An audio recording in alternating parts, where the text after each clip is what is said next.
He's at it again, Mateus, you see, he comes across as very active as well. I mean, ace-10 under the gun, I'm not a big fan of ace-10 under the gun. It's okay. I mean, we're playing 8-handed. Yeah. I think most of the time I've seen him raise, he had either a very marginal or a genuine hand. He's not, I like the 9-10 suited, but... James has called the 700 we don't mind the 9-10 suited. I've got pocket 10s on the button. Again. Aye. Pocket 10s. Yeah. I mean, I consider re-raising here, but the thing is, really, I want to see a flop with them, and I'm in position, I'm on the button, and I know that if I do 3-bet, Mateus, he's got 40,000, I've got 20,000, he might well really put me under it, and then I might be flipping against him. I've got position, I want to see a flop. Look at this flop, Phil.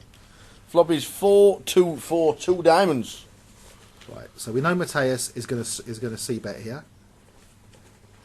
He can have any hand here, Mateus. He can have any hand at all. But James has flat called before the flop. Yep. Right? And I know that if he's got a pair bigger than 10s, jacks, queens, kings or aces, right? I know he 3-bets. 100% he's 3-betting Mateus. Okay? So I fancy I'm winning here. I think he's got either 3s, 5s, 6s, 7s, 8s, possibly 9s, but unlikely because he probably 3-bets 9s as well. And even more unlikely to have 4s. Or he can have a hand like the 5-6 of diamonds. Yep. He might have called with that. Or he might have the suited ace of diamonds. Okay. Anyway, he flat calls the flop, and it comes a king. As you would. Right. So now Mateus bets again, but the king's a good card for him to represent.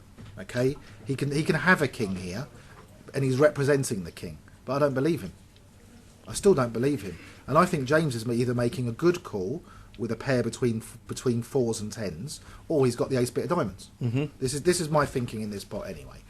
So James flat calls. I think for a while it's 3,700, and I call the 3,700, and I think I'm still winning. I can't really raise, if he does have the king queen of diamonds, Mateus, I'm right under it, so I can make a decision on the river, and I flat call with the 10s, thinking that Mateus can have anything, and James has got a pair from 4s to 9s or a flush draw. Now it comes off the jack of clubs. So the jack's a decent card if you're putting James on a pocket pair between 4 and 9s. Yeah, it's not a bad card for me. Now Mateus checks, which I expect him to do. If he bets again, it's a bit tricky, but because he's had 2 callers behind him twice. Okay, so now I think I'm good, and it's up to James.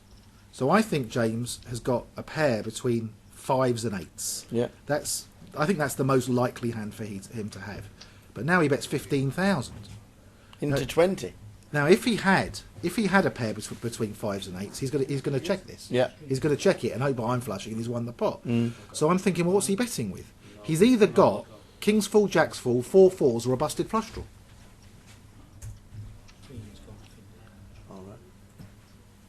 Or he's got a busted flush draw. He's not going to bet a hand. So he's either got a busted flush draw, 4 4s, kings full, or jacks full. Yeah, those are the hands I give him. So I think for a long time, and I call with the 10s. I've got 13, I've got 11, 12,000, and I've walked into quads.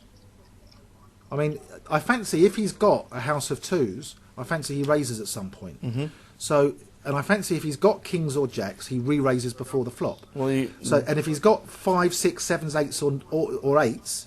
He doesn't bet 15,000 here. So he's either got 4 4s or a busted flush draw. Yeah. This is the way I'm thinking. And well, you worked out Mateus absolutely spot on. But unfortunately you ran into an if he has a busted flush draw, I turn over the 10s and I've tripled up. Yeah. So, and I'm unlucky, he's got 4 4s. I mean, I don't have to be in the pot. I can pass when the king comes. Yeah.